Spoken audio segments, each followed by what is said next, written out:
शोहर को कत्ल करके बाथरूम में दफनाया। 45 दिन तक पुलिस की गुमशुदगी के नाम पर गुमराह करती रही खातून।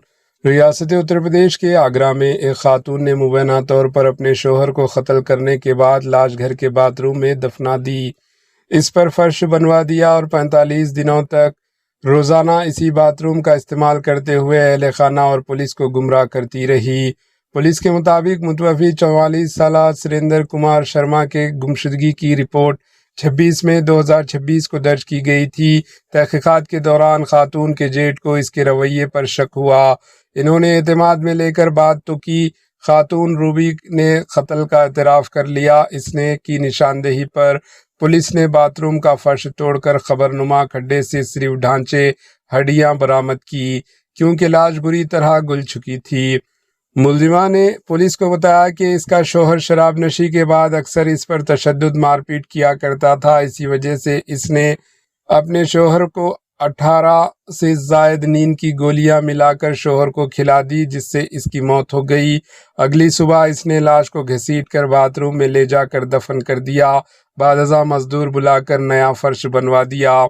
पुलिस के मुताबिक खातून ने वारदात के बाद अपने देवर, बच्चों और सास को मुख्तलिफ बहानों से घर से दूर रखा और ख़ुद भी कुछ दिनों के लिए राजस्थान चली गई। वापसी पर वो शोहर की तलाश में पुलिस के साथ शरीक होती रही और रोने का ड्रामा करके तफ्तीश को गुमराह करती रही। पुलिस ने मुलजिमा को हिरासत में लेकर मोहल्ले से परेड करवाते हुए जबकि बरामद शुदा ढांचों का फॉरेंसिक मुआयना कराया जा रहा है ताकि मजीद सबूत इकट्ठा किए जा सकें। Bureau report, AHN news. दिनांक 26/5/2026 को थाना सिकंदरा पे एक सुरेंद्र शर्मा नामक व्यक्ति की गुमशुदगी दर्ज की गई। इस गुमशुदगी के क्रम में पुलिस द्वारा जांच की गई तो यह पाया गया कि मृतक की पत्नी द्वारा ही मृतक को मार के अपने बाथरूम में गाड़ दिया गया है एवं फर्श बनवा दी गई है। पुलिस द्वारा विधिक कार्रवाई करते हुए बाथरूम की फर्श तोड़ी गई एवं शव को बरामद किया गया।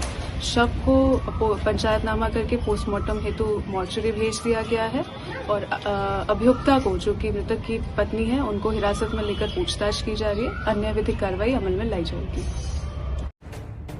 AHN न्यूज़ के YouTube चैनल को सब्सक्राइब करें और बेल आइकन को दबाना ना भूलें ताकि आपको हर नई आने वाली वीडियो का नोटिफिकेशन बर वक्त मिल सके।